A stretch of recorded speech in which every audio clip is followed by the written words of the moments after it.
Hey, everybody. Welcome tonight. We're going to give you guys just a couple minutes and let everybody chime in. I see the numbers going up.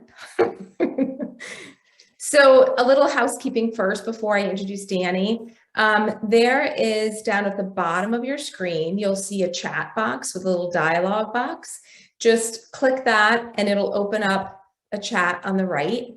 And if you guys want to talk amongst yourselves, just do so over there. But if you have a question for Dani, please don't put it in the chat because we're not really following that for the Q&A portion. Instead, at the bottom, you will see a Q&A with two dialog boxes. If you click on that, a box will pop open and you'll be able to type your question in there. And I believe that we have it set so that you can do a thumbs up on somebody's question so we know when there's more people interested in that same question. So I'm going to introduce Dani and get out of here. So tonight, we're really excited to have Dani here. She's going to talk about writing an irresistible nonfiction book proposal. Dani Segelbaum joined the Carol Mann Agency in 2021 as a literary agent and sub-rights manager. She's interested in both fiction and nonfiction. Dani's seeking nonfiction titles with an emphasis on politics, women's issues, popular culture, and current events. Dani also loves memoir, narrative nonfiction, lifestyle, and cookbooks. In fiction, she's looking for literary and upmarket adult fiction, including debut, historical, rom-coms, mysteries, and women's fiction. In both fiction and nonfiction, Dani loves compelling narrators and is drawn to writing that is voice-driven, highly transporting, and features unique perspectives and marginalized voices. Born and raised in Minneapolis, she has been a voracious reader for as long as she can remember. Dani began her publishing career as an editorial assistant at HarperCollins Publishers, focusing primarily on highly designed nonfiction titles. She previously worked as a literary assistant at New Leaf Literary and Media, working with established and debut authors. And if you go back to our page and we'll send you guys an email with the recording of this, and we'll also link in that email to Dani's Twitter account, so you can follow her on Twitter as well. So I will just back right out of here and enjoy. Hi, everyone. Thank you so much for joining me tonight. We're talking about writing an irresistible nonfiction book proposal. I'm really excited. I'm here to, answer all of your questions. I'm going to take maybe 45 minutes or so to talk about the proposal itself. And then I want to take some time to make sure that you get your questions answered about, publishing, nonfiction writing, proposal writing, anything, any question that you have for, an agent that you've been dying to ask. So nonfiction is a huge category. There's cookbooks, there's memoir, there's narrative nonfiction, there's biographies, the list goes on and on. So essentially, it's what information do you need? Where do you start? So I'm going to help you sort of break down how everything works. So we'll break down the parts of a proposal. We'll talk about why a publisher should invest in your book, why you as an author are the person to write the book, tips to make your proposal shine, make it stand out from the crowd. We'll talk about memoir, we'll talk about cookbooks, and then I'll leave, sort of a Q&A up for you guys. And I'm going to take breaks between each little section, just in case you have any questions that are specific to what we're talking about at that moment. If they're general questions, please leave them towards the end. So let's get started. So the golden rule of writing a book proposal is that every word in your proposal should answer one or two questions. Why should a publisher invest in your book? And why are you the person to write it? Those are the two biggest questions that an editor and an agent are going to ask themselves when they are looking over your work. So if there's, I'm trying to think of examples here. We'll come back to that.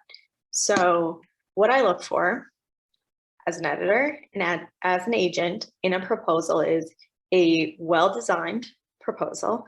That means not just a Word document, that you took that extra step added a little shine to it. We'll talk about that. You'll have an overview that not only covers the topic of your book, but your need for this book and why you're the person to write this book. Why should this book be in the bookstore? And then comp titles that, you know, are relevant in the zeitgeist that were published recently. We'll talk more about them. And well-written, thought out sample chapters. That's essential. And then as an editor, does this book work for my list? Does it work for my imprint? Does it work for my company? Does it work for my agency? And if so, how am I going to sell this to my sales team? What information is in your proposal that's going to help me? I'm going to teach you all of this. So let's start with why write a proposal versus a finished book. So essentially, a proposal is needed for most nonfiction books versus a full book is for most fiction books, right? Unless you're writing a memoir, that does not apply. So if you're writing a biography, any narrative nonfiction, whatever it may be, all you need is a proposal because essentially you want to get paid to write your book. And your writing is only a fraction of what an editor and agent is looking for when they're acquiring a client or a book.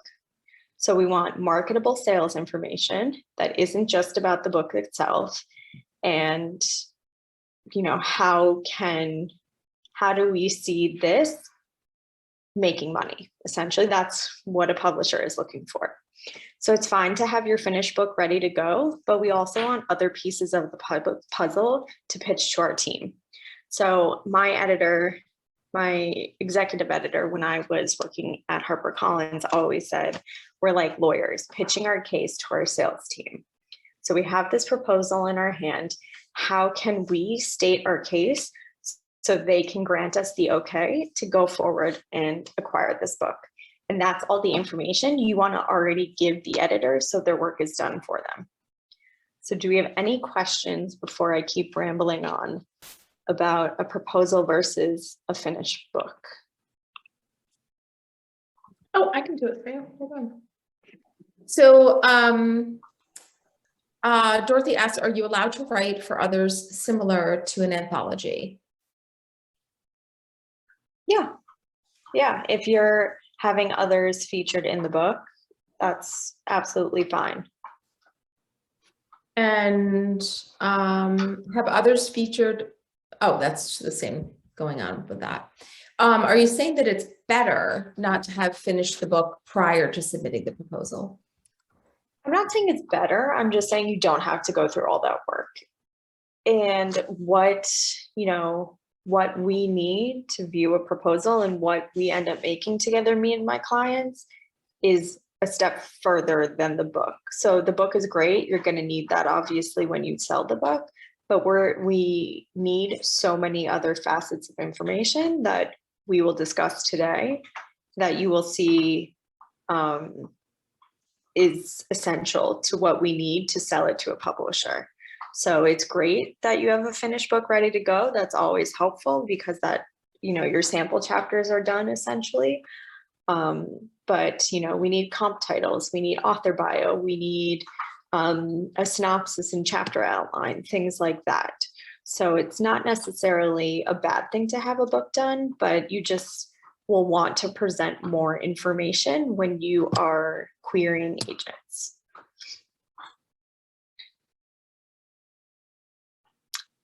There's another one, but an author needs to come to you with a completed book proposal. Yes.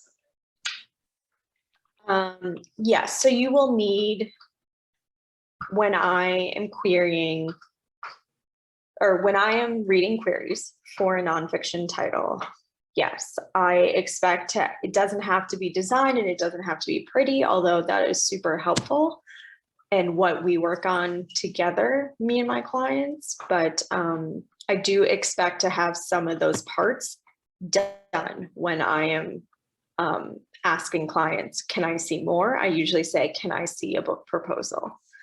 And that answers some of the questions that I have.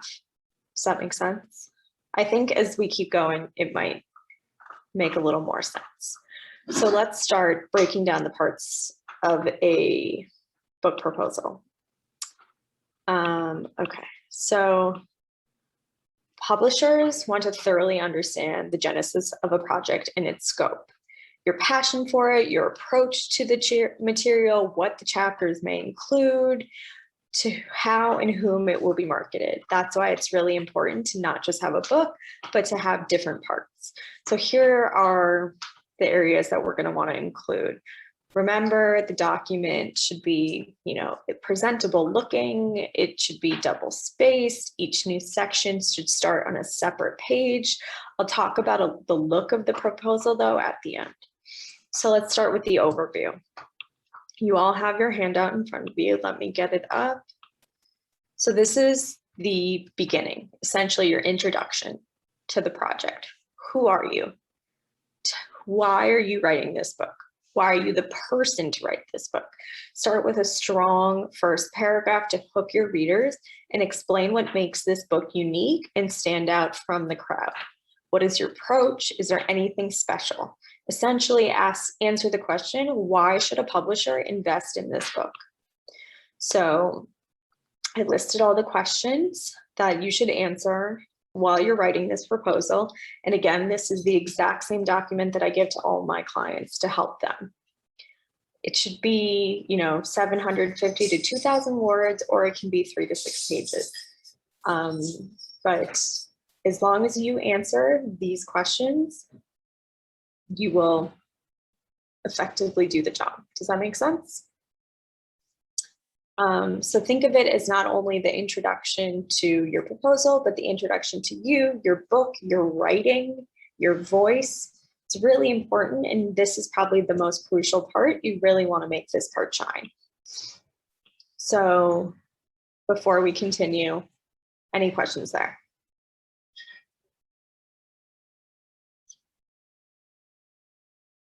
Okay. Let me keep going. So author bio, pretty self-explanatory. Dive into the elements. Why are you? Are you writing a biography? Do you have a PhD in history? Tell me. What do you do by day? Where do you live? Everything that an editor, an agent wants to know. We want to know who you are, who we're working with, about you, about your brand. What college degrees do you have? What writing have you done in the past? Things like that. It can be fun. It can be voicey. It doesn't always have to be professional, but it's an opportunity for people to get to know you a little more. And Erica asked a really good question. Thoughts on including an author pick with the bio? So yes, when we talk about designing the proposal, I'll talk about adding photos, designing elements to it. Always include an author photo. I love seeing faces. It really humanizes the project. We want to know, who you are. Is it lame to want to use those 3 categories? Who is this book for? Why now? Why me? What do you mean by lame? Are you saying, I don't think you need to type out like a call and response of like, who is this for? This is for. But I think as long as you answer those questions while you're writing, that would be effective. Does that make sense? And then, is it helpful to cite other books from recent years that touch on similar subjects? So we're going to come back to that because that is another section of the proposal that we're going to get to. So. And then Dawn, we will talk about memoir towards the end, but don't worry, we will discuss it, we will cover it, I will answer all of your questions.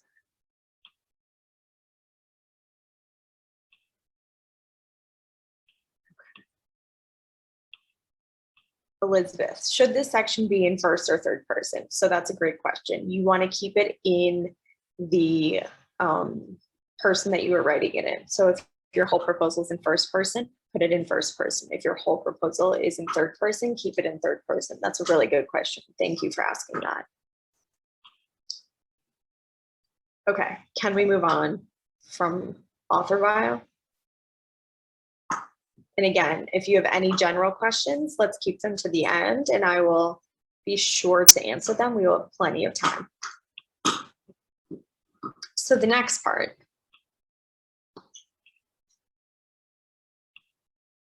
So this is generally going to cover marketing, publicity, and audience. This is the time to brag. Brag about your platform. Brag about your social media numbers. Do you know famous people who are going to blurb your book? This is the time to do that. Who is the audience for this book? Is there several overlapping audiences? Who are you going to call? How are you going to promote? What are you going to do to try to sell this book? The publisher wants to see some effort and why they should invest. Are you going to meet them halfway and help with that? So do you have 400,000 followers on Instagram? Are you going to post this book like crazy? Do you have connections at different presses in universities and newspapers that you can call up and say, hey, will you write a review? Will you blurb? Will you somehow promote my book? This is the place to include numbers. How many people visit your website? How many followers do you have? Stats and data of, 98% of women will read this book because X, Y, and Z. We have affiliations, we have websites, we have speaking engagements, we have TV. Who is going to read this? How are they going to read it? How are you going to promote this? Everything like that. So essentially this section answers, how are you going to market it? How are you going to publicize it? And who is the audience for this? And why should a publisher invest in this book? So these are all of the stats that you are going to want to put in there. So again, an editor can state their case to their sales team that looks at hard facts in numbers, and they're going to say, this person has 400,000 followers on social media. Those people are going to buy this book, and here's why. Or 98% of women are also dealing with this problem, and they are going to be readers of this book. Here's why. So does that make sense? Or I am writing a memoir, or I'm writing a biography, and I know Oprah, I know tons of famous people, and they're going to promote my book. They're going to write a blurb for my book. So you want to brag to show that this book has a chance at selling really well. So Dawn, good question. Should you have others confirmed already, or just a list of people, organization that you feel you can approach? Put a reasonable list together in organizations that you can approach. You don't need confirmation, but don't put that you can get Oprah to blurb your book if you have zero chance of ever meeting Oprah. So make them, reasonable, but definitely nothing has to be confirmed. Nothing is written in stone.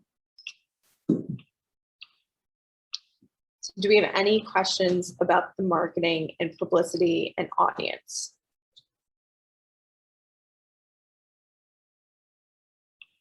So Michelle, if one doesn't have a large platform yet, is there any chance an editor will be interested? Yes, you don't have to be a TikTok influencer to have a book, but you want to show that you're gonna make an effort. Do you have connections to podcasts, newspapers? Are you part of university groups? Are you part of different organizations that have a lot of followers that you can market that book to?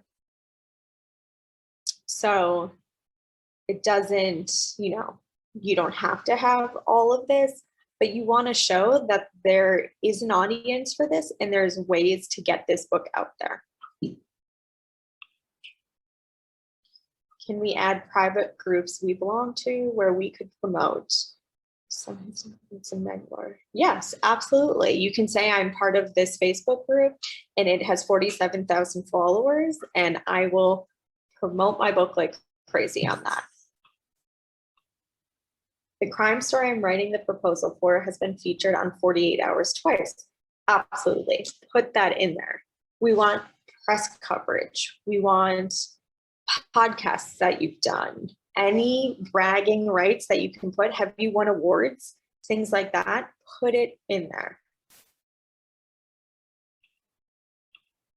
What about promoting through an author website?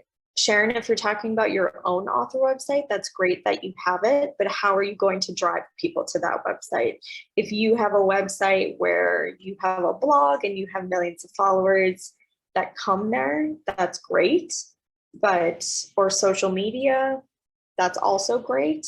But unless it's like really, really, really high numbers, 5,000 is not going to do it. We want about 500,000.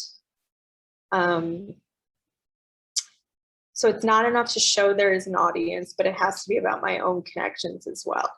Anything that you can add that's going to be helpful. So if you only have an audience, great.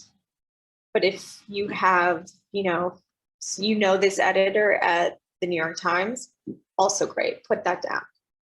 So you can be reaching in far-flung places. You just want to show to an editor, show to an agent that you are not going to just write this book.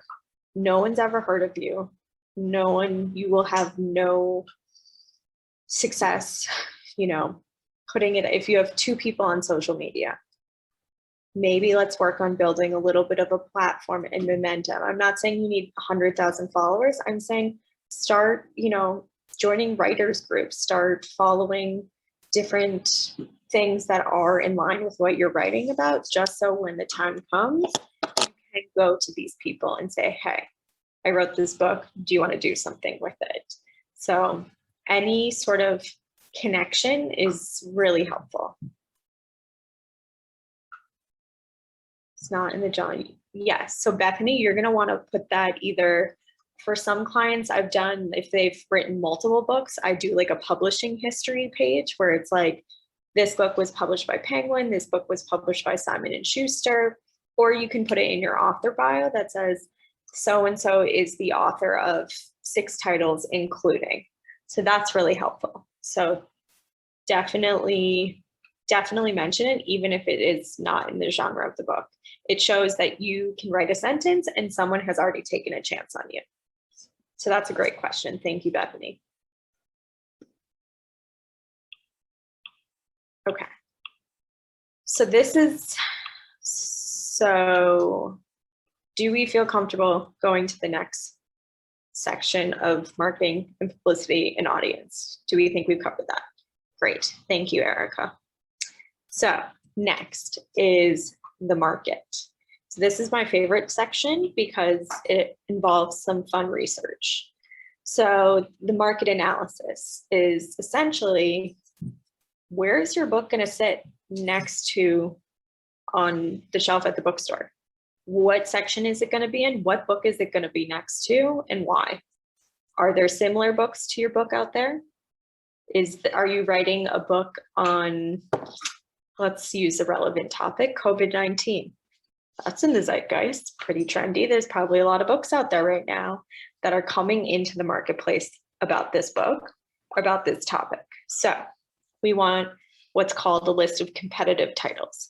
Competitive titles are books that are similar to yours in theme, in topic, similar audience, similar expert. And I usually do, this says 6 to 10. We probably end up sticking with a final of 3 to 6 is what I would include in a proposal.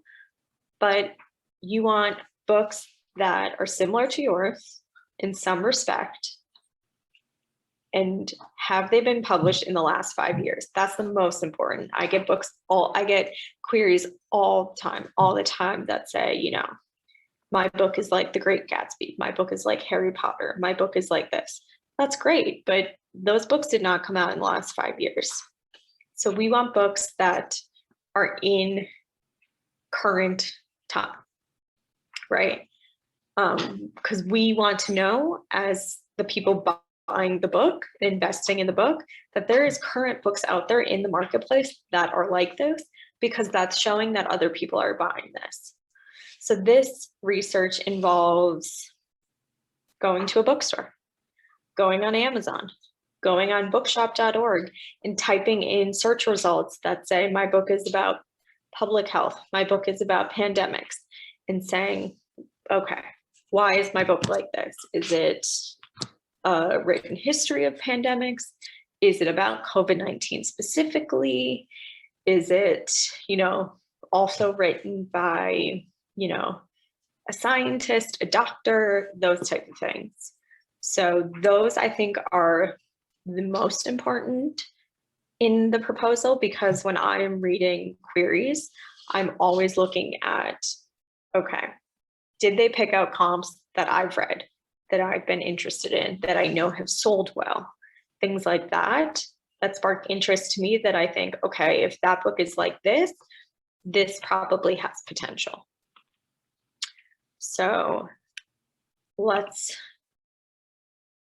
Suzanne, I would not do self-published books.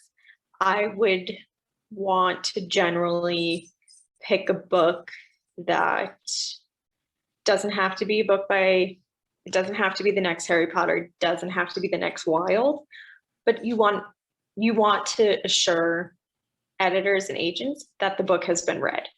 So self-published books, probably not. I would stick with traditionally published books that have done at least relatively well.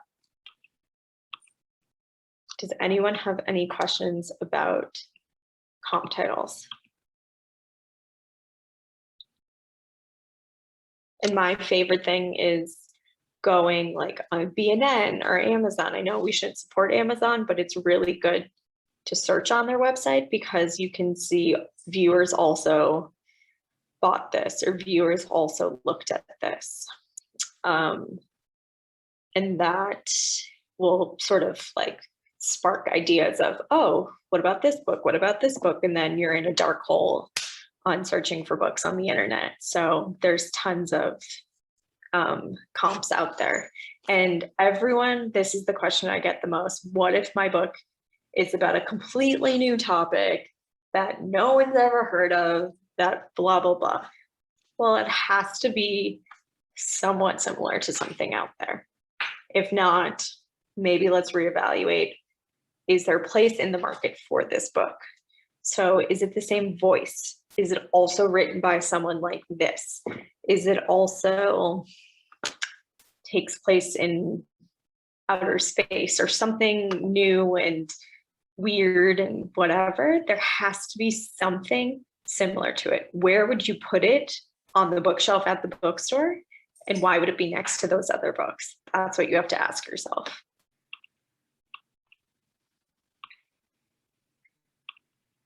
Current meaning within, yes, within the last 5 years. Yep, because the market's always changing. What was popular 7 years ago might not be something that people are buying anymore.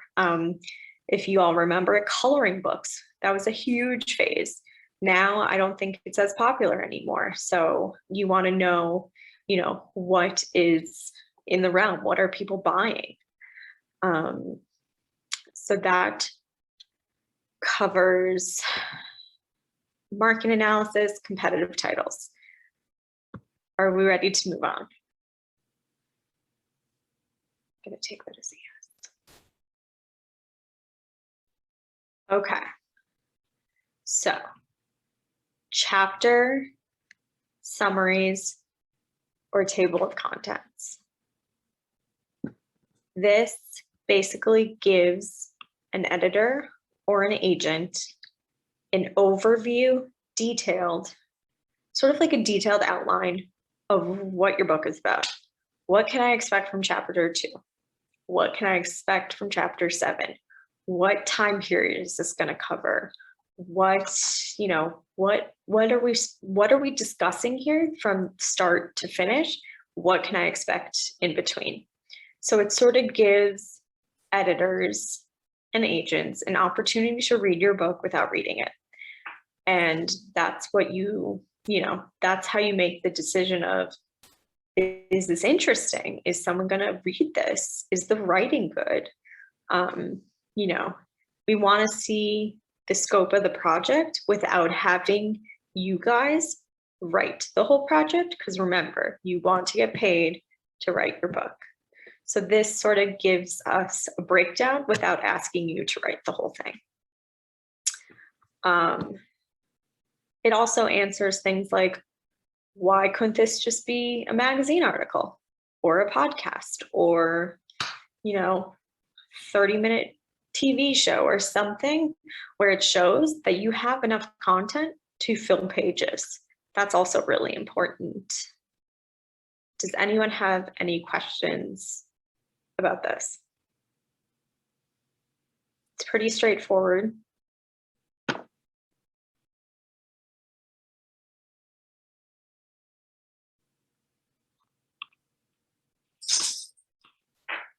Okay. And then the last one, sample chapters. So if you've already written your book, this is going to be a breeze. Basically, we want to see a few chapters from either the first 3 chapters, different parts of chapters. Pick your favorites, pick ones that are going to be, talking about, the hot current thing that an editor is really going to want to read about. It gives us not only a sample of your writing and your voice, but, what is the book really going to be about? Is the book interesting? Do I want to keep reading? Is the sample that I have not enough where, we've all read books where you're like, I need to know what happens next. Do we have that feeling when we're reading your sample chapters? So you really want to use this opportunity to hook readers. And you can do, I always take, like, when I look at my author's chapter outlines, I'm like, ooh, that one looks good. Let's have you write this. Let's have you write that, whatever it may be. And some authors have to write it in order, which is fine. And, we take our time with the proposal because they need to, write the book. And some authors can just write the first 3 chapters. It really sort of depends on different writing styles. But all in all, it's to get a feel for your voice, to hook the reader, and to make them come back to you and say, I want the whole book. I want more. So do we have any questions on that? Do you suggest the first 3 chapters from Jeff? So it depends. I think if you're writing a memoir, that's probably, fine. You're getting a feel for what the story is. If you're writing a biography, I like to pick different chapters throughout, just so you get a feel of, I have an author who's writing a biography about, a cabinet secretary. So I want to know what happens when they're interacting with presidents, what was their early life like, what was their end of life like, things like that. So I often like to take parts throughout just so an editor gets a feel for what the writing is throughout the whole book. But if you feel that your first 3 chapters are strong and gives you a sense of your book, I see no problem with that.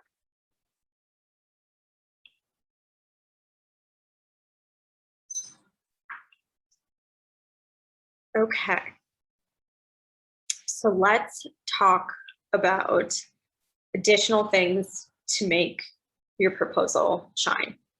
So do you have press coverage? I would list every article you've ever written, every podcast you've ever been on. It can be a separate page that just says press coverage, and you just list. Again, this is all about bragging. So we want to see every article you've ever written for the Washington Post, every article you've ever written for the New York Times. We want to see it in there. Prior publishing history. Someone asked this previously. I want to know, give me a list of all the books you've previously written, where they were published. That's super helpful. Another additional thing you can do that I sometimes put in is publishing specs. What do you envision this book looking like? Do you envision photos throughout? Do you envision it 600,000 words? Do you envision it as, a graphic novel, something completely different? If you have something that is not necessarily like a traditional written book, this is the time to sort of add in that idea of what you envision your book to look like. it looks like we have some questions.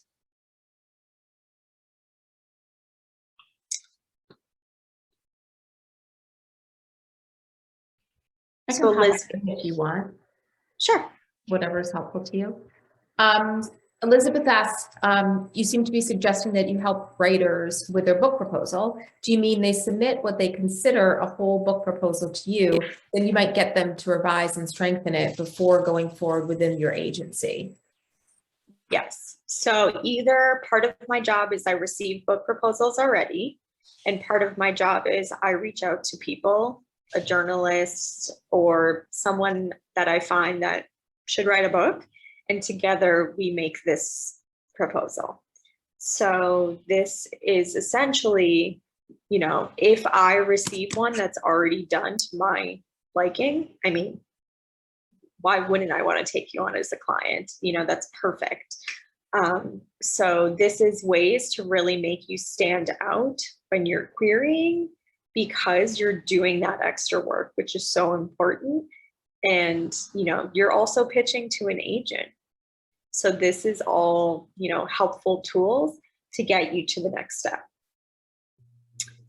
When you talked in the introduction, when you were talking about the bragging section, and you were saying to list like all your published clips and things like that. Dorothy wants to know if listing self-published writing examples is also okay. Yeah, absolutely. Absolutely. And then Erica, who is an excellent little illustrator of funny illustrations, would like to know, to what extent can I mock up images / illustrations in a humor how-to book? Definitely. So Erica, you're going to like this next part, because where I talk about designing the proposal, if you have a humorous how-to book where you want to heavily feature illustrations, definitely include those. We want to see, you know, we want to see your personality. We want to see what you envision. If you're envisioning something, you know, that you would want to sell to Chronicle or Abrams, for example, you want to include visual imagery because that's a part of your book. So we'll talk about that in a minute, but I love that, definitely. And Tori has a question again about the bragging page. Should I list articles written about me as well, not just something that I've written? Yeah, yeah. Anything that you can go back to these people and say, hey, I was in this, or I wrote about this, now they're going to feature my book, or they have a chance to, definitely. Anything helps.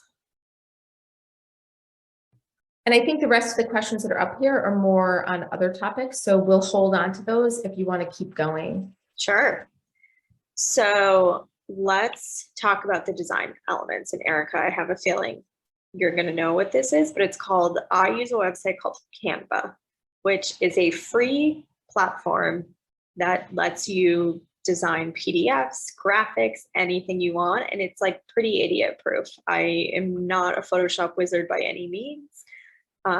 But it lets you, you know, take a blank page, add text, add pictures. You can do this in Microsoft Office as well.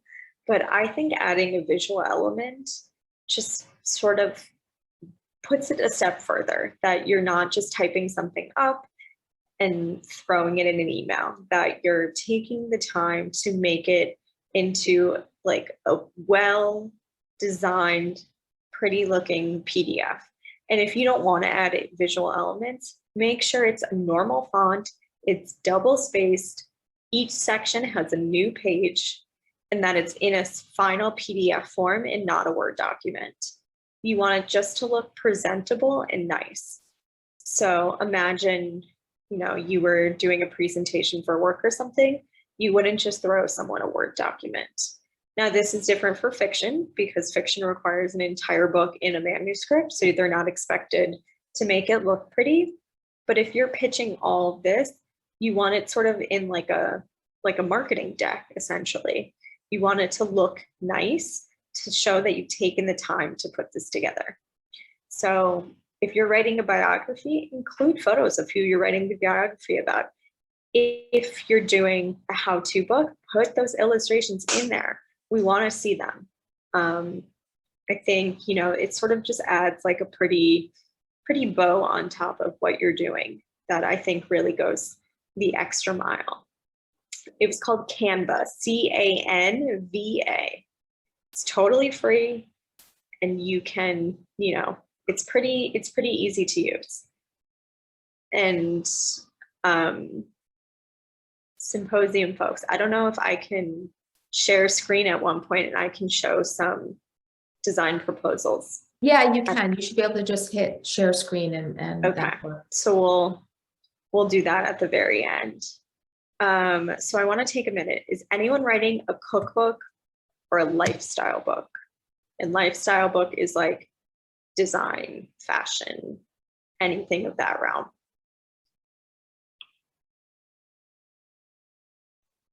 Even if nobody here is doing that, you can still touch upon it because they may do it in the future. So for lifestyle books and for cookbooks, we want recipes. We want photographs of the food. Those are super important. Same with lifestyle. If you're writing a book about interior design that you did, we want photos. We want it to look like a package, like it reflects your brand, like it reflects your restaurant. Even if it reflects your Instagram page, we want it to be sort of that visual component of what your book would look like.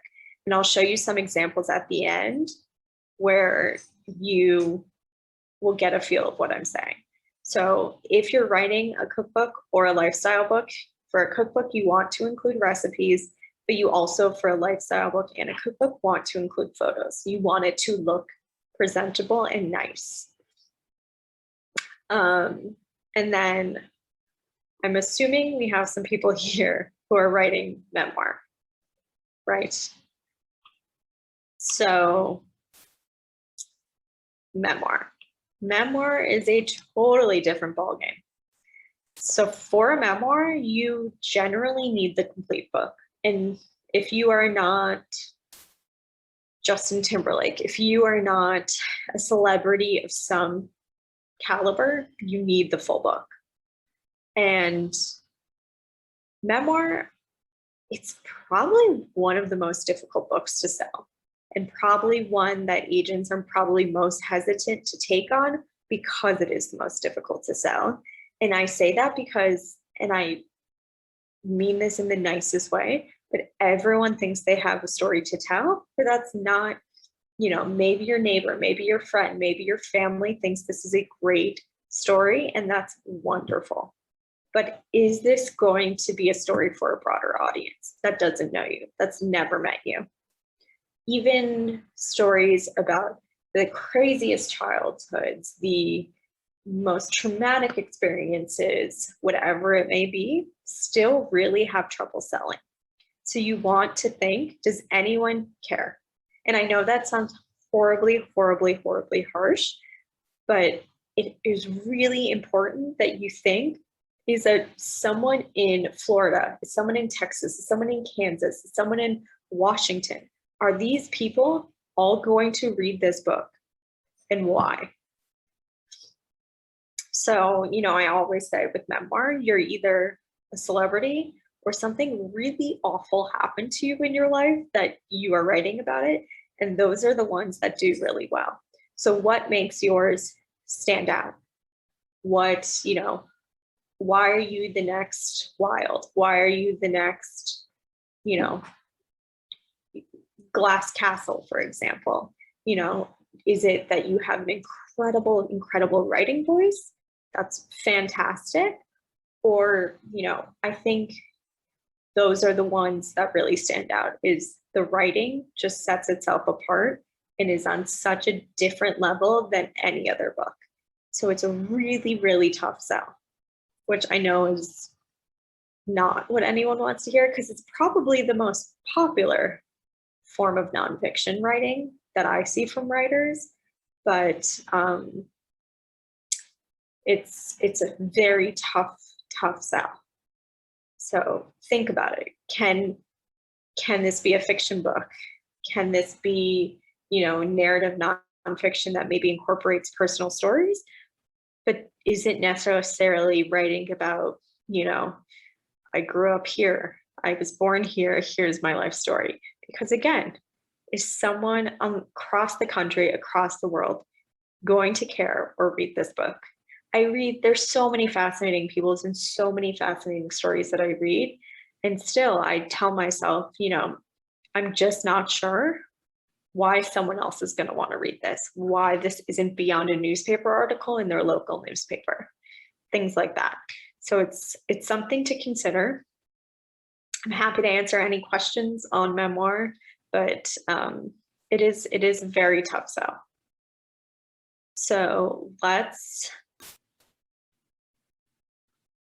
try to see if there's any specific to memoir, or if we can save these questions for the end. I think we can save these questions.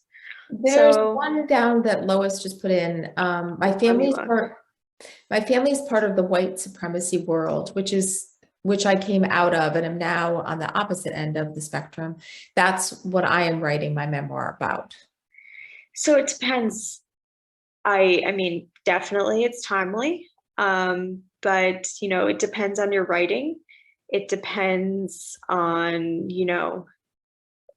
are you covering more about white supremacy? Or are you talking about your specific life?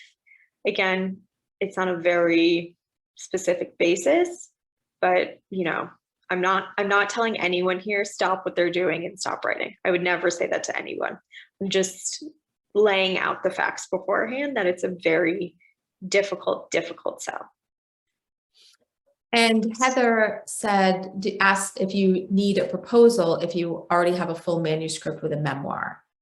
So for a memoir, you do need the full manuscript, as I said, but you will eventually want to somehow incorporate comp titles, why someone would read this, in your query letter. So not just about, you don't need a design proposal necessarily, because your memoir is going to speak for itself, but you will want to include some of those elements in your query letter to agents, like comp titles. That would probably be the biggest thing. And Sharon asks, what if shrouded secrets from the past will inform all? Do you go with biography or memoir?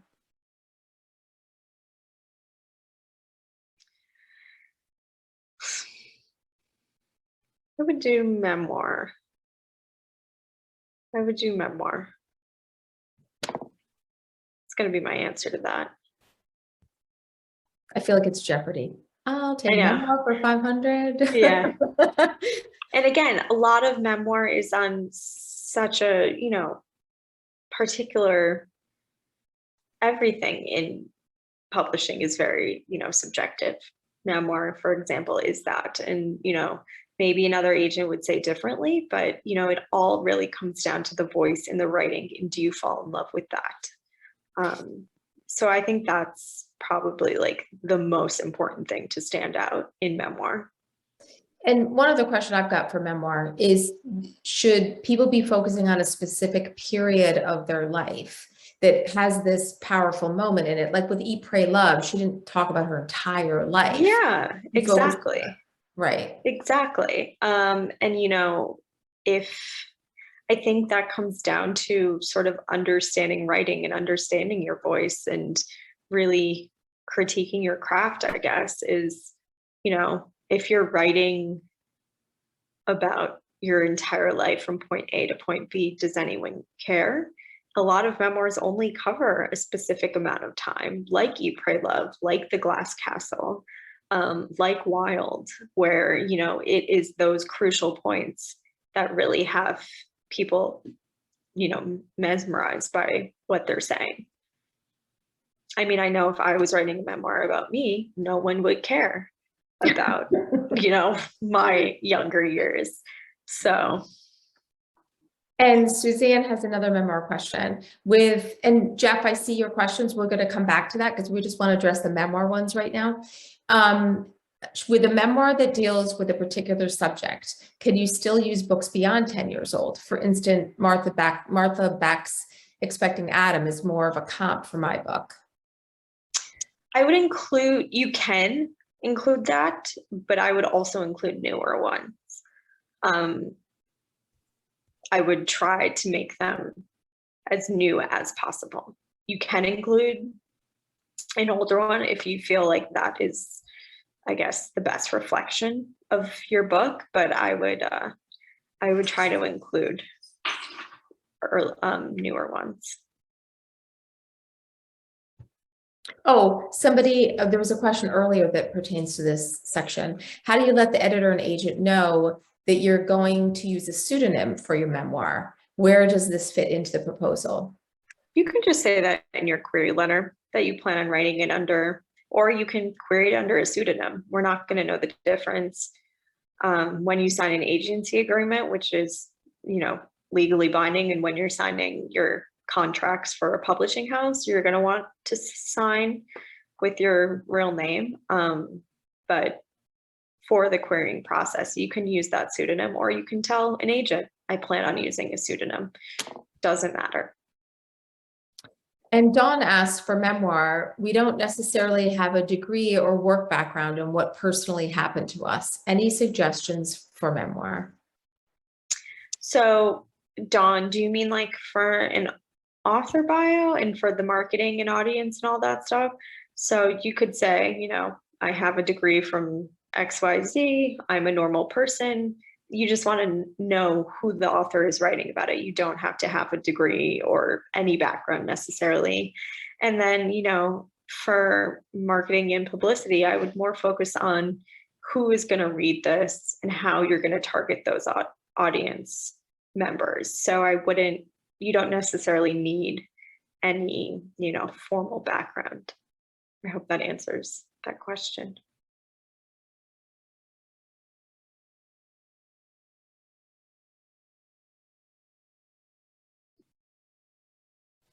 I think that's it for our memoir questions for right now. So if you want to keep going. Yes. So I am done with most of my bullet points. I am happy to share. Let's see. So I'll show you two examples of pretty basic design proposals that I used for Canva. So don't be overwhelmed. This is just how I like to do it. Once you get an agent is not expecting you to have this completely designed thing. But, if you took the time to even put it in a PDF, that's going a step further. Again, make sure it's double spaced. Each section starts on a new page. Put it in a PDF. Pick a normal font like Times New Roman. Don't go crazy. That is the bare minimum. So let's see if I can share screen here. You're going to actually have to give me permission to share screen, I think.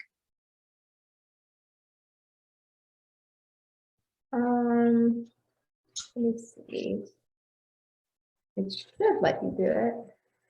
Let me see.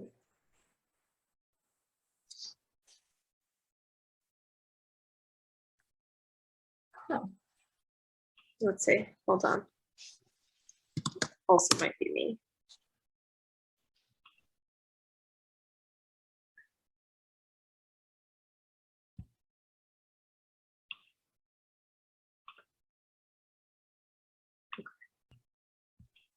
Let's try this. There we go.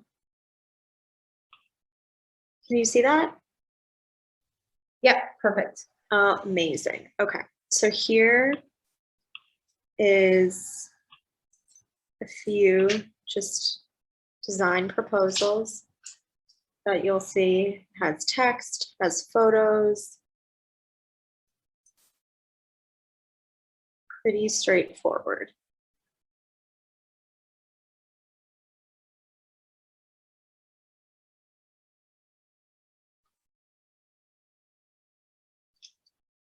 So here's like a bunch of press and interviews this author has done.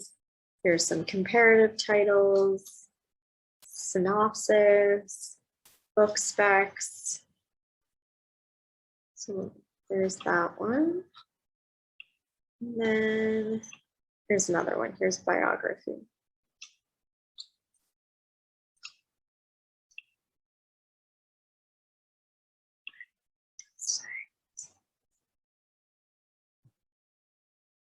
This is pretty text heavy. We have an about the author photo. We have publication history.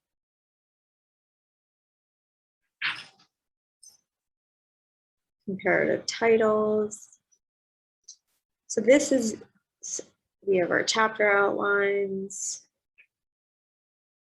This is what I send to publishers. So I don't expect you to have all of that done when you're querying me, but that is the end goal, I guess. And if you could even do like an eighth of that, you're above and beyond most of what I see in my inbox. And that will really help you stand out from the crowd. Okay, so now looks like it's 8 o'clock. I want to leave the next however long it takes to answer your questions. So let's want to start right up at the top where people first started asking questions. Susan wants to know, do you query agents first or just send them the proposal? So you're going to query agents with the proposal. You're going to have to write a query letter, which is going to cover a lot of things that's in the proposal. And then you are always, and this is super, super important, follow the guidelines of each agency. If they say attach your proposal, attach it. If they say copy and paste contents of your proposal, copy and paste it. It's super important to follow the guidelines because we always say if you can't follow the rules from the beginning, how are we going to be able to work together 2 years down the line or 6 months down the line? Like it's just not going to work. So always, always, always follow the directions. A lot of emails even would block, you know, some attachments from, you know, being included in your email. So, you know, always follow the guidelines.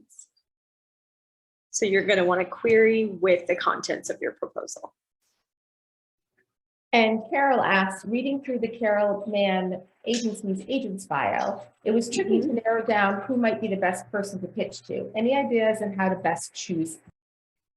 I would choose based on who, you know, who do you like certain books from this agent? Do you say, oh, you're from the same town? That's great.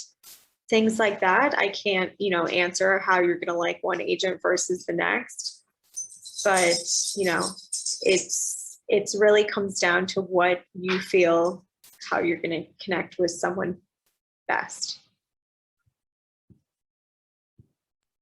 And are you all familiar with Manuscript Wishlist and Query Tracker? Those are 2 websites that let you search by agent by the genre of your book. We've touched on those before in other symposium sessions, but some of those the people attending might not have been present. But they are definitely wonderful resources to help you do Definitely. And there's a question. Do you have any tips for getting an agent? Does cold calling, emailing work? So maybe some, like just some query tips, maybe something that makes a query pop out for you. So you want to query with a query letter, always. Do not ever call someone, do not send someone anything. Query them via email according to the query guidelines on their website. And you want a polished query letter that is 1 page, that covers comp titles, what your book is about, who you are, etc. You do not, you know, do not make it 6 pages. It's essentially like a cover letter for a job. It's a cover letter for your book. So short, to the point, what similar titles are to yours, things like that. Okay. Jeff asks, would the publishing specs be a separate section of the proposal, or is it incorporated within the other sections? You can make it a separate section or include it somehow in another section, whether it's, you know, sample chapters or chapter outline, doesn't matter. In the samples that you showed us, it looked like they have them as a separate section. It looks nice and clean that way. Yes, yes. I like them as a separate section, but if you can comfortably add it somewhere else, go for it, as long as you feel like it flows. And someone asked, can you speak to what the advantages are to having an agent versus self-publishing? So if you want to be traditionally published, buy a book that you see in a bookstore, by one of the top 5 publishing houses and many of the smaller publishing presses, you need an agent. We are here to usher you through the book writing process, the entire publishing process, your contract process, your marketing and publicity process. We are, your hand holders throughout the process. Self-publishing, I know Amazon does a bunch of them. You can do them yourself. You're just not going to have that distribution and reach that a traditional publishing house can offer you, and you're doing it yourself. So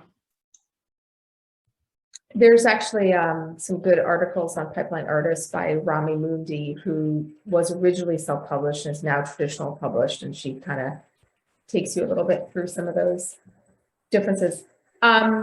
And Dani wanted to know if there was any tips for health and fitness books. Health and fitness, are we talking nutrition, exercise? Maybe you can say, if you're doing like an exercise book, you can include graphics of what an exercise would look like. Health books, you can add grocery lists, you can add little, pop-outs of, personal stories or things like that. I would, read other health and fitness books, see what they incorporate, and take from that. If you like that they include, personal stories or recipes or shopping lists, things like that, I would mention that you're going to incorporate those. And Lois asked, I just wanted to skip down to her question for a second. Would you repeat the 2 sites you just mentioned? I think it was Manuscript Wishlist and Query Tracker. Yes, and it looks like, yes, Erica posted Manuscript Wishlist, and then querytracker.net is the other one, and it's, they're 2 of the same essentially. But I always recommend those because they're usually pretty up to date. All right, I'm gonna go back now. Heather asks, I'm a high school English teacher and have taught thousands of students who are anxious to read my memoir. Should I include that as audience members? I know, lame, but it is an audience. Yeah, why not? If it's, particular to those thousands of students, definitely, because they're going to be the ones buying the book. So I would definitely include those. Never lame. Is there anything special to know if you're writing a nonfiction book for kids? So children's books are very different. It has to be, content appropriate. If it's like a nonfiction book about, a president or whatnot, it usually includes like illustrations and facts about the president. And you want to make sure that, a kid would be able to read it or would be interested reading it. So children's book that are nonfiction, you want to make sure it fits in the age group that you are writing for. So if it's middle grade, it's probably a chapter book. If it's, a picture book, it's probably, someone who's just learning to read or a baby. So you want to make sure that, the words, you're not using huge words that a kid won't understand, that it fits for the kid reading it or the parent reading it. And I would look at, specifically for children, other books similar in that age out there and how they're writing them and what words they're using, what topics they're discussing. Because we always say that parents and librarians and teachers are the gatekeepers for those books, because kids aren't going to the store and buying them themselves. Susan has an interesting question, because if you're using images in your proposal, is there any kind of a copyright issue with either images or logos? I mean, probably if we had a lawyer here, they would say otherwise, but this is just going on submission to editors. No one is seeing it besides the editors. It's not being published. No one is seeing it really besides the people I'm selling it to. So for the sake of this, it's probably the same as like a school project or something. It's no different. If I was selling it, if I was making money off it or publishing it to a wider group of people, yes, but for what I'm using it for, I don't think anyone at NBC is going to care. That's what I'm telling myself anyway. If there was a lawyer here in this room, they'd probably think otherwise, but I don't think the editors really care. And just for reference on Canva, those images are all free to use. So you're safe if you're pulling an image, like a stock photo from the Canva site that Dani mentioned earlier. And there are a lot of websites that you can find free images. Like if you're talking about images for the actual book, you know. For the actual book, it's a whole different ballgame, and your editor will get into those rights. You know, where it's completely different. You will have to buy rights to those books or to those images. But for a proposal purpose, no one, I don't think anyone's paying attention. But for the book itself, yes, absolutely. Secure those rights, buy those rights. Don't get yourself into trouble. And somebody asked about the agency agreement, and what does that include? Yeah, so every agency agreement is different. You know, from the agencies I've worked at, essentially it says that, you know, for the span of our partnership, however it may be, I am your representative for any written book, and I will take my commission. I will do these things, X, Y, and Z. We will work together until, you know, one of us decides to part ways. Sort of an agreement that keeps both of us safe if something were to go wrong and we were to divorce, essentially. But every agency is different, and I always suggest when you get to that stage, ask questions. Don't just sign something because you got the first agent to give you an agreement. Definitely do your due diligence. And I apologize if anyone can hear noises in my background. I'm trying to mute myself as much as I can. Okay, looking in bookstores, it seems like memoirs are shelved in different places, i.e. self-help, general or medical or inspirational. Suggestions on how to determine what to suggest when it could land in multiple areas, depending on whether you focus more on the external story versus the internal story. Yeah, and I think that is going to depend on, you know, comes down to like your sales team, where they think your book is going to do best, or where you think your book is going to do best. Who do you think is going to read it? If your book is about curing you overcame cancer, for example, you'd probably be in that sort of medical curing space. You know, there's also general self-help. So it's sort of, it depends, and it probably changes, honestly, based on, you know, how the bookstore puts. I've seen books that are in different places. So, you know, I would listen to your gut on where you think your book should best be fit in the bookstore. So you said, like, have you seen the same book in multiple different places? Yeah. That's cool. I have artwork that goes with my story. As part of the story is having been taught to paint by Jean-Michel Basquiat. I apologize if I mispronounced that. Should I add in all of them with the proposal, or just choose a few? First of all, that's super cool. Big fan of his art. I would choose a few. I wouldn't add all of them. I would choose a few. You can put one on each page, but I wouldn't add all of them. I liked how one of the proposals you showed had like art on the side. I thought Yeah, that was and that he's an artist, kind of my cool. author. So that was his art. So I Yeah. wanted to show his art on the page. Yeah, it's beautiful. And the other resource besides, I'm blanking on it right now. Oh, manuscript wish list. Manuscript wish Somebody list. asked that. You can use Publishers Marketplace. They do charge you for a subscription. I don't know how much that you can see that is free from that site.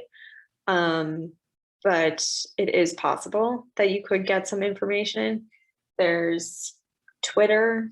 Social media is a great resource. You know, I always do call outs on social media of, hey, I'm looking for this type of book. So there's a lot of different resources, I think, that is readily available online. Dani, you froze. I don't know if it's you or my internet. Can everyone hear me?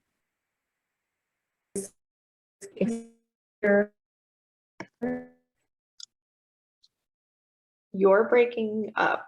Okay, Erica. Yeah, okay. So I'm gonna keep going. So this is sort of in line with what we were talking about, but it says, any tips on meeting agent? Are there pitch events, conferences? Yes, I love going to conferences. It's a great way to meet authors in person, and you get to pitch your book if you're better as like someone is better talking. It's a great opportunity to get in front of an agent. If you're writing a romance book, there's romance ones, there's fantasy ones, there's children's ones. There's regional ones. I've done the Midwest Writers Conference. I've done one in Seattle. I'm doing one in Colorado. There's all different ones. There's ones via Twitter. There's tons of Twitter pitches. So there's tons of conferences, pitch events. I think Poets and Writers, actually, I think post some of them. If you do some searching by hashtags on Twitter and following other authors and agents, you will find tons of them online, but there's tons of them, and they're a great place to, you know, get your face in front of people. I highly suggest doing them. I apologize, my Zoom just rebooted, so hopefully. That's okay. That's okay. Any tips for pitching a book that started out as a dissertation, but is meant for a popular audience? Yes, one of my authors is actually doing that. I think if you can just sort of turn it into, you know, this narrative nonfiction, either biography or whatnot, you know, you just say why a general audience would be interested in reading it and sort of pitching why it's available or should be available for a trade audience and why it's interesting. I think, you know, that's really what angle you want to push. You don't even have to say it's part of your dissertation if you don't want to. But one of my current authors has a PhD, in her dissertation we are turning into a book. So it does happen. Cool. If somebody wanted to query you, how would they go about doing that?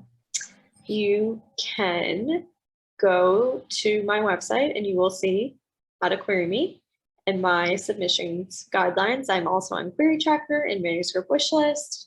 I think my email is maybe even in my social media profiles. So it is very easy to find out where, you know, where my inbox lives, I guess. And follow the submission instructions. Yes, yes. What if you foresee a series of children's books based upon some of the information in your memoir? That's great. You can say that. I always say one step at a time. Do not, you know, say I have 500 books that I'm ready to go. It's like, we want to see your dedication to one. But it's, you know, never a bad thing to have multiple books in the pipeline, and it's something to talk about with an agent when you are at that step. But I would focus on pitching one at a time. Okay, I understand that you shouldn't query multiple agents in one agency, but how many query letters to multiple agents in different agencies is acceptable? I assume you don't wait for an answer from one agent before querying another. No, I would query like 50 people at once. Don't put them in the same agency, but you can absolutely make that list pretty extensive. Keep querying until you hear from someone and then use that as leverage to get people to respond to you. So I always say, thank you for receiving, I got your query. Thanks for sending it to me.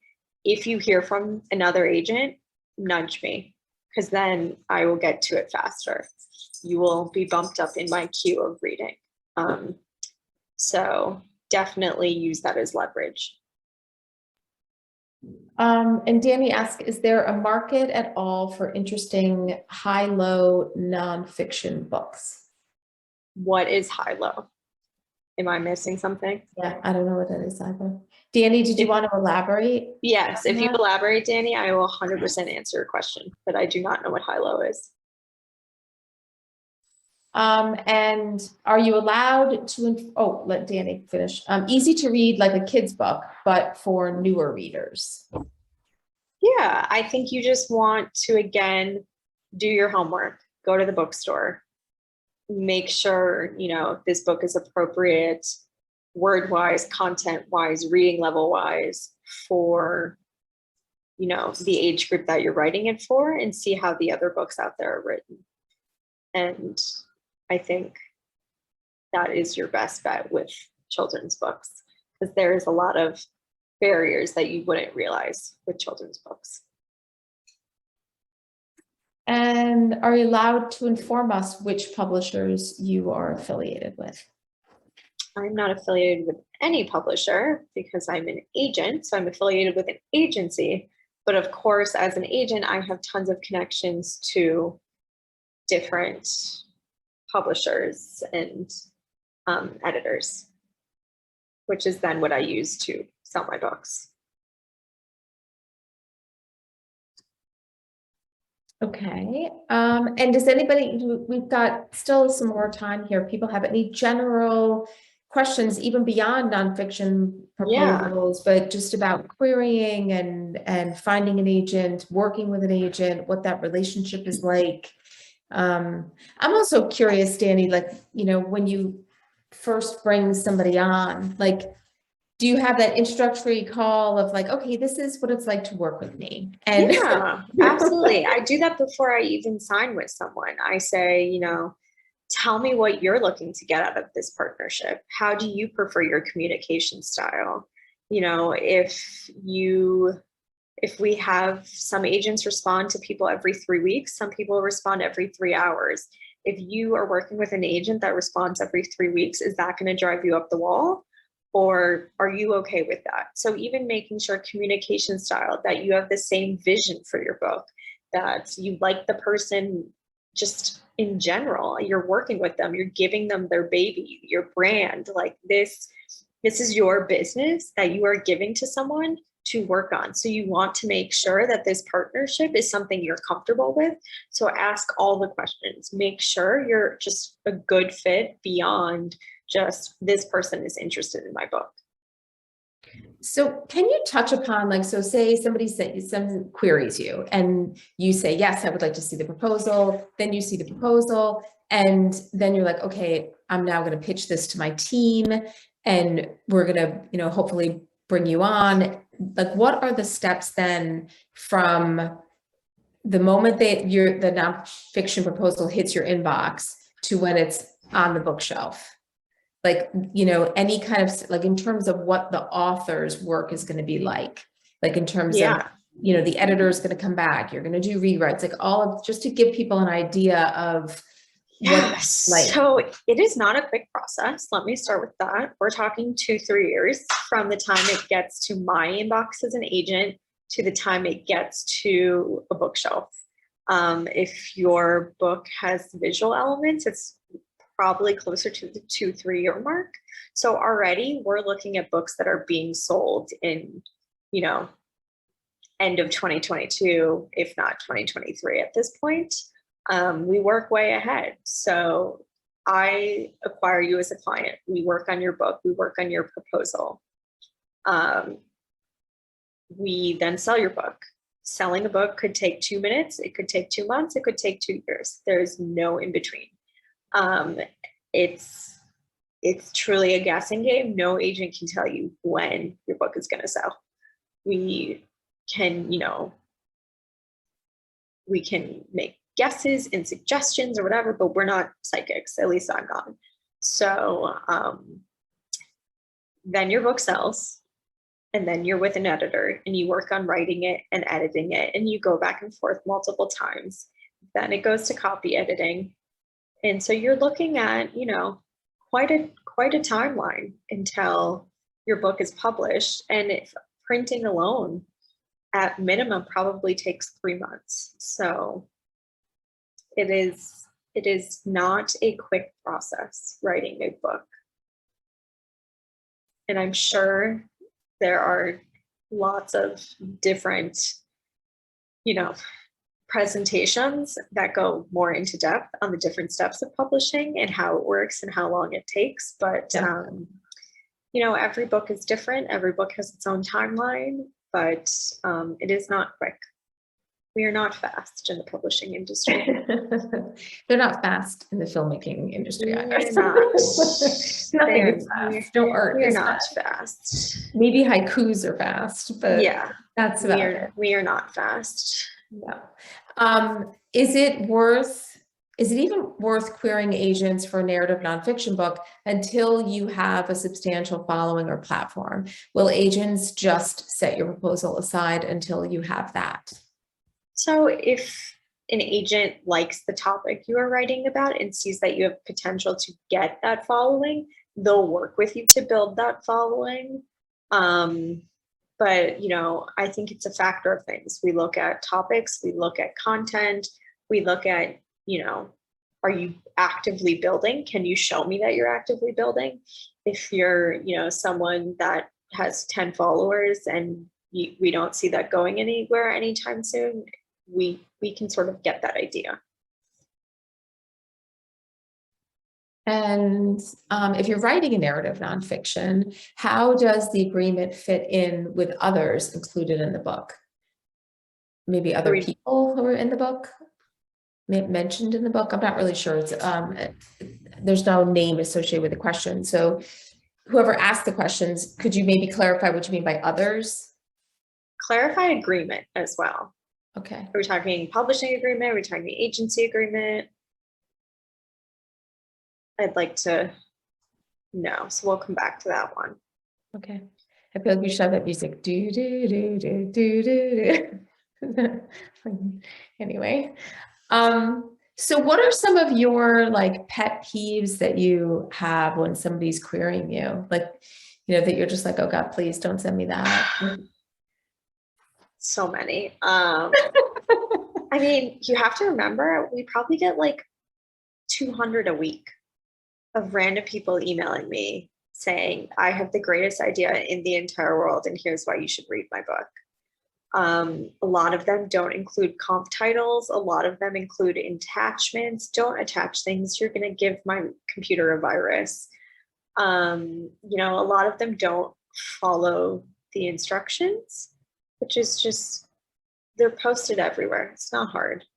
So that's probably my biggest thing, is that I can tell that you didn't really put any effort into this.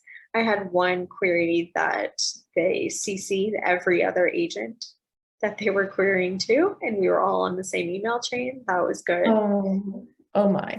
Yeah. So some things where you're just like, let's take a minute here. If you're applying for a job, would you do that? So some of those were just like, wow, no one really took the time.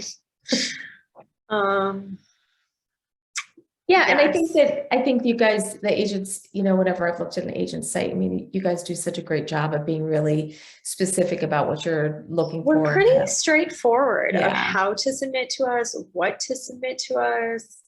I'm putting call outs on Twitter saying, I want this type of book. our job is to get clients. So, we're trying to make this as easy for you as possible. Yeah. I mean, it's not like the Common App in college. Right. It's not a guessing game. Exactly. Totally.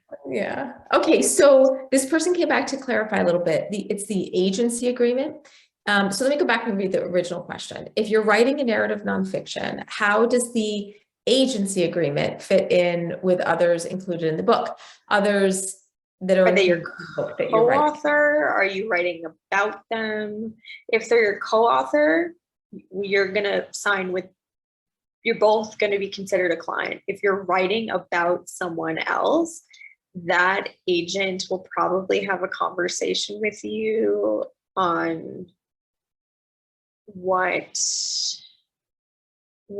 like, is this person going to come back and sue you? Do you have permission to write about them? These are things to keep in mind for yourself. And they did clarify writing about them. So you'll want to, if you have permission to write about them, then that's fine. That's fine. Okay. Do you recommend that memoir writers hire a book doctor or editor before we query? I wrote as a script doctor and know that getting a script polished before getting an agent is critical. She followed up. Yes, I'm looking down the bottom. I assume it's the same for memoir, especially considering how emotional that they can be, but no, it's very expensive. If this is the case, how do we find a good one? Listen, you can take a class. Maybe you are just a naturally talented writer. If it comes down to your voice, that's going to be important.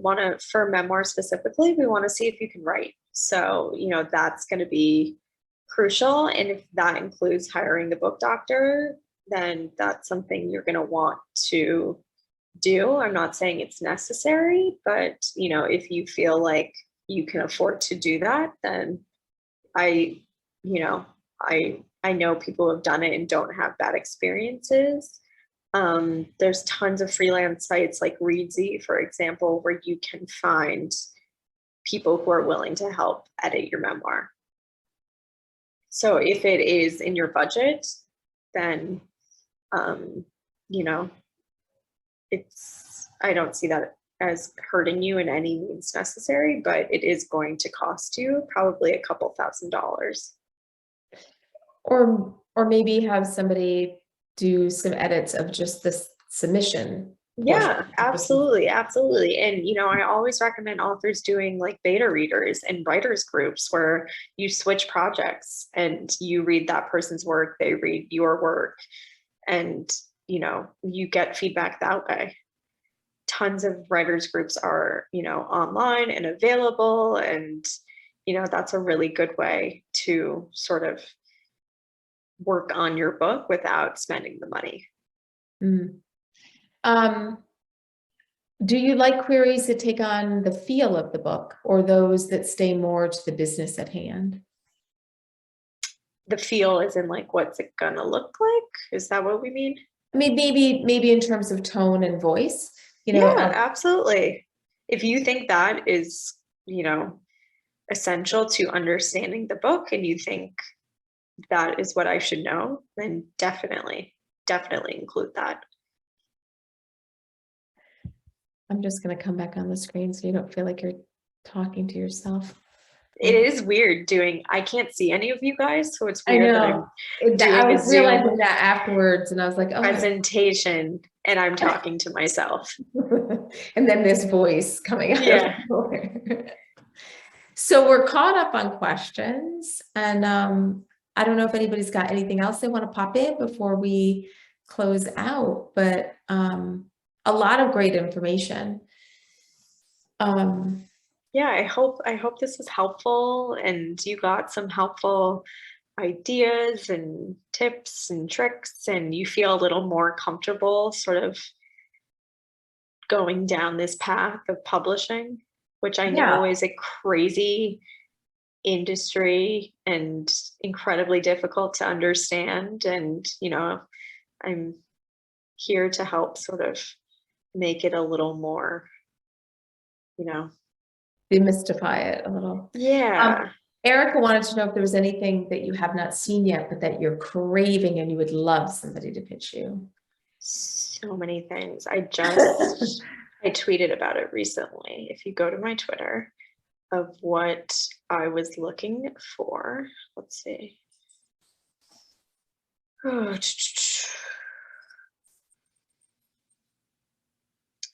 here. Okay.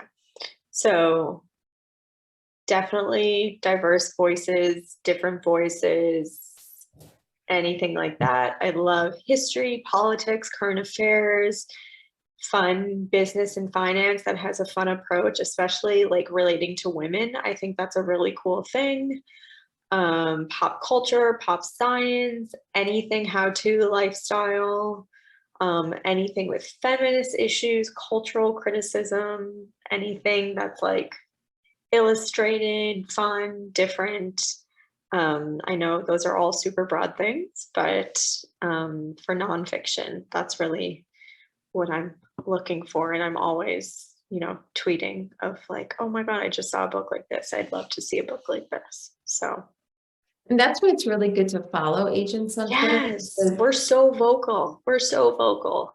Yeah, and you guys will also put up stuff like closed for, querying and then open for querying. And like, so it's just a really easy, quick way to kind of gauge. But also too, it's a really good way to see if you think your personality is going to fit well with if they're, tweeting things that you're like, God, this makes me really uncomfortable, you probably don't want to work with that person. Or if they're tweeting pictures of their dogs and you're, insanely a cat person, I don't know, you tell me. But things like that where, you're working with this person, this is your new colleague, your new business partner. Are you going to want to talk to them every day? If not, you probably don't want to work with them. And also the agents are going to look at your Twitter feed. Yes. Tables are turned as well. Can you maybe speak to like just I don't want to keep you long, but just that how an author presents themselves on social media, like some things that maybe, I mean, if you like repping political books, maybe it's not going to bother you if somebody's being vocal about politics. I've met other agents that are just like, okay, hands off for sure. You're alienating half the audience. So yes, YA is like super into this, but there's a lot of mean people on Twitter, especially in the YA world. I don't know why. They're writing kids' books, but seeing how you interact with other authors, if you're like, bad mouthing someone or, it's fine to be vocal about politics. That's, we're at a time where that's pretty popular. And, but if you're like bad mouthing other authors and things like that, that to me is like a red flag, I think. Or other agents. Yeah.